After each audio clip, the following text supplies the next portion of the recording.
akuntansi sektor publik. Ya. Di ASP sama mata kuliahnya bukan corporate governance tapi government governance. Ya, tata kelola pemerintahan, government governance. Susah banget ya, GG dah, GG. Government itu pemerintahan, governance itu tata kelola. Jadi tata kelola pemerintahan, government governance. Itu wajib diambil untuk anak-anak yang mau ambil konsentrasi ASP.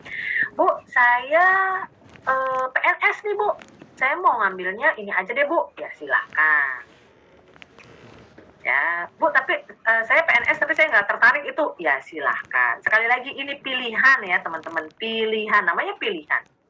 Bisa ya macam-macam pilihan supaya teman-teman bisa memilih sesuai dengan minatnya. Oke. Nah, kemudian mata kuliah pilihan bebasnya teman-teman boleh pilih satu di antara 4. Apa aja? Akuntansi keuangan syariah, sama nih ya, Aksosling, terus kemudian fintech dan audit manajemen mutu. Pilihannya sama dengan Akmen tadi, ya sama dengan Akmen tadi.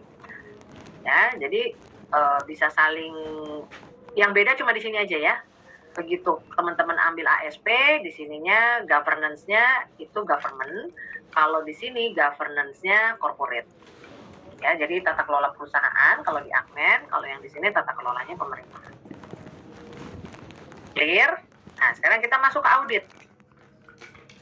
Di audit, ya di audit itu yang wajib diambil adalah akuntansi forensik. Kita kemarin udah bahas ya akuntansi forensik ya. Nah, cuma satu bab. Nah, kalau di sini satu mata. Wah, mateng deh tuh ya akuntansi forensik ya. Oke. Jadi kenapa? Susah gak Bu forensik? Susah nggak? Pertanyaannya apa susah nggak? Susah. Ya nggak tahu ya. Kalau saya kata sifat itu tergantung sifat kita sih ya. Relatif ya Bu. Like good, you will get good. If you feel that bad, you will get bad, gitu aja. Ya kan? Makanya kan kita harus berpikir positif ya. Kalau misalnya memang kita minat, sekali lagi minat, ya insya Allah dapat lah. Gitu ya, dapat apa yang seperti kita maui. Ya. Kalau kita cari yang baik, kita dapat yang baik. Kalau kamu cari yang tidak baik, ya kamu akan mendapatkan tidak baik, gitu aja. Oke, jadi ya slow aja. Kalau misalnya pertanyaannya jangan, bisa nggak diganti, Johan? Jangan, susah nggak Bu? Bukan. Gampang nggak Bu? Gitu. Iya Bu. Ya, oke. Jadi buat saya nggak ada yang nggak mungkin sih ya. Ini kan kalau udah, sekarang gini aja Johan, sarjana akuntansi kan udah banyak ya. Artinya apa? Bahwa mereka sudah melampaui ini, berarti bukan sesuatu yang tidak mungkin kan? Ya nggak sih? Iya, betul. Ya. Jadi kita positif thinking aja. Semangat Jo, semangat Jo. Jo, kamu mau jadi auditor forensik Jo? Oga. Ya. Jadi mata kuliah wajibnya, ingat kalau mau ngambil konsentrasi audit, teman-teman yang mau jadi auditor, silakan ambil mata kuliah wajibnya, wajib konsentrasi nih namanya. Kalau tadi wajib semester, wajib konsentrasinya di akuntansi forensik. Pilihannya sama kayak tadi, teman-teman boleh milih satu di antara 4 ini. Oke, ya tujuannya apa? Itu kalau dilihat Bu, kok boleh nggak sih orang kok audit belajarnya Aksosling loh? Emangnya orang audit nggak boleh belajar Aksosling?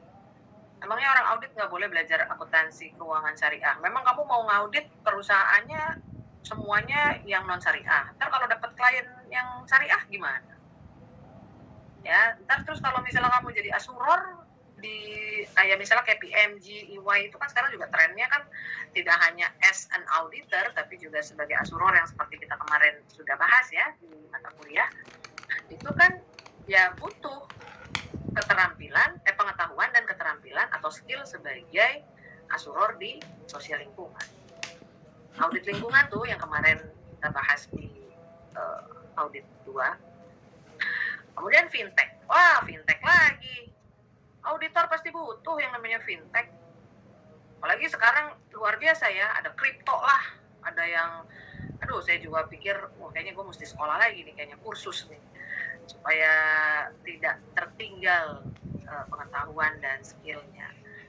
Ya, Jadi 4 ini adalah fasilitas yang kita sediakan teman-teman untuk melakukan pengembangan di masing-masing konsentrasi.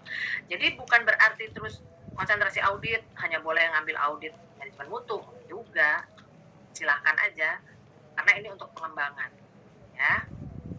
Oke, next, terakhir ini konsentrasi perpajakan. Kemarin siapa ya? Mbak Natali yang kepengen pajak ya? Siapa sih kemarin yang tertarik sama pajak? Nah, mata kuliah wajib yang harus diambil manajemen perpajakan. Ya, manajemen perpajakan. Terus sama mata kuliah pilihannya 1 dari 4 yang tadi, boleh bebas. Bu, emang beda ya Bu, perpajakan di Aksosling dengan fintech? Kan nanti akan ada teman-teman yang di pajak itu kan juga teman-teman tahu ya kalau misalnya orang pajak itu KMK-nya tuh banyaknya minta ampun gitu loh, dan itu meliputi semua kegiatan perusahaan itu kena pajak. Ya kan, yang kerja tuh benar nggak?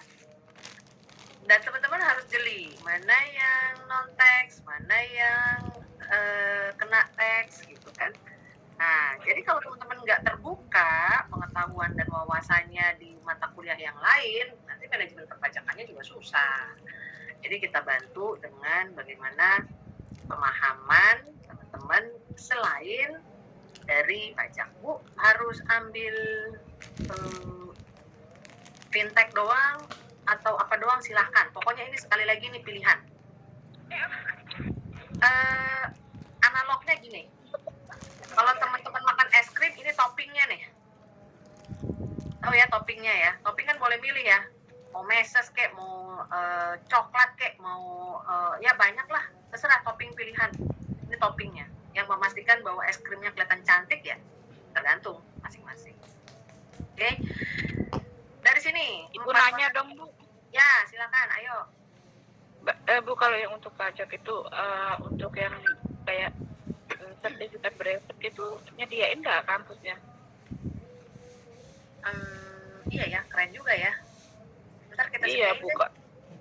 Soalnya gini Bu, rata-rata kalau misalnya ada lowongan untuk bagian teks itu yang ditanyain brevet A, B-nya udah belum gitu, udah ada sertifikatnya belum gitu loh Bu. Ya, jadi kan kayaknya itu tuh kita kalau biaya sendiri juga lumayan, tapi kalau misalnya itu dimasukin, kalau tadinya sih saya kayaknya kalau misalnya di usul saya pas antara yang konsentrasi pajak itu antaranya diisi dengan itu tadi Bu, brevet A, B gitu loh Bu.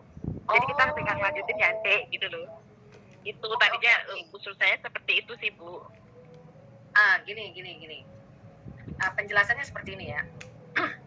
Brevet itu kan sudah betul-betul masuk ke dalam fase profesi ya. Karena kalau di brevet itu kan brevet A, B, C gitu ya Mbak ya, yang saya tahu. Iya.